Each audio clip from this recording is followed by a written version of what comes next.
Kenny here with Gardening Simplified. It's February 9th. We're out here in the garden, and today we're going to talk about blueberries.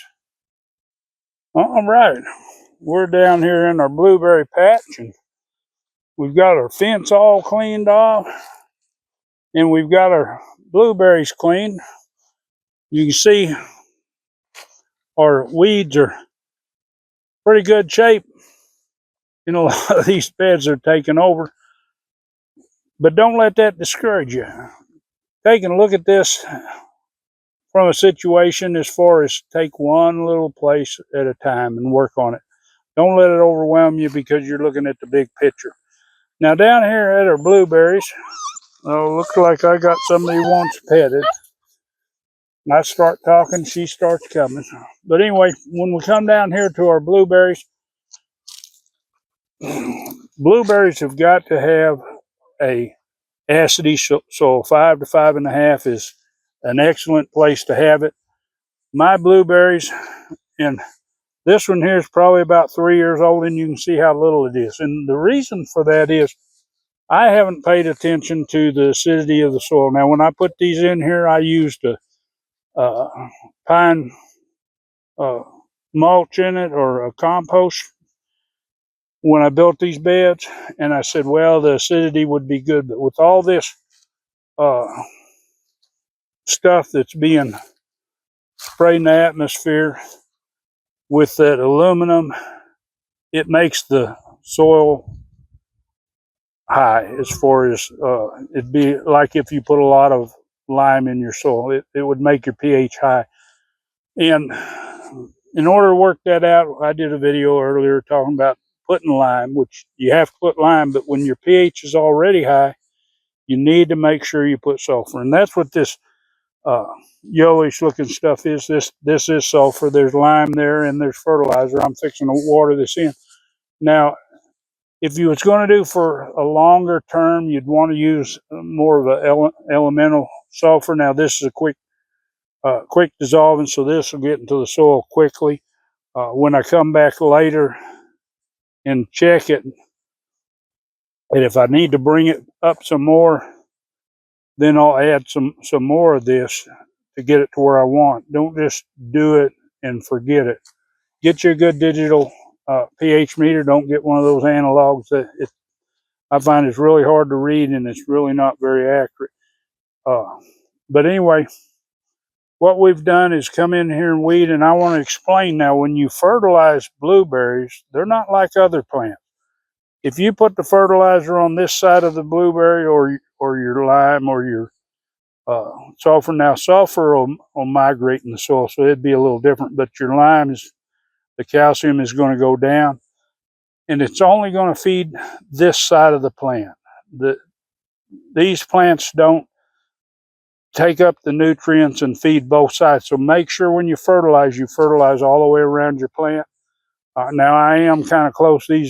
I'm sure these roots aren't spread out real far, but you want to fertilize your root area in here, so you make sure that you get all the way around that plant. Now there's a bunch of different varieties of blueberries that I have.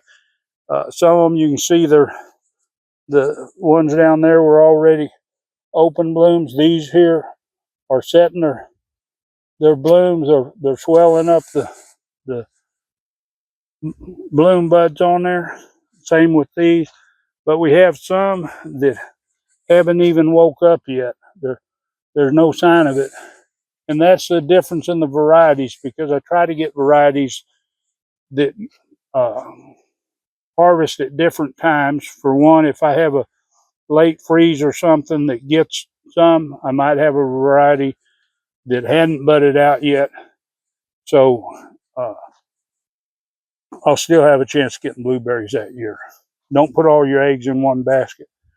But anyway, we're doing things a little different. We are, as you know, we're planting a lot of stuff early, but being things get overwhelming, it's a simple way to deal with weeds, just like right here.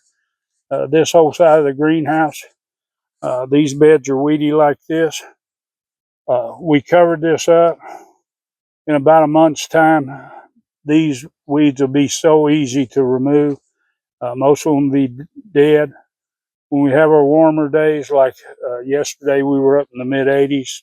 Today we're not going to be near that high, but when we have those warmer days, you get a whole lot of heat, and it causes these seeds that haven't germinated yet to germinate. For one, your moisture's coming up, so the top is good and moist, and your seeds are going to germinate. And this will save you a lot of work, especially if you have a bigger garden area.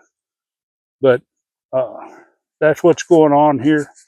We've got a little bit of weeding in these 3 beds. This is where our early watermelons are going to go in. We'll see how they do. I want to show you something over here by the apple tree.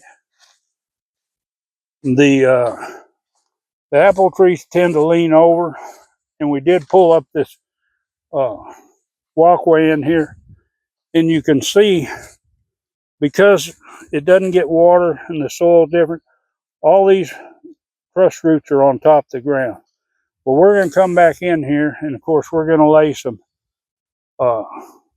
compost in here, build this back up, and this, as I stated earlier, we're going to take this walkway over there and this walkway out, and we're going to plant sweet potatoes in here, so they'll act more of a ground cover, and then we can harvest them out.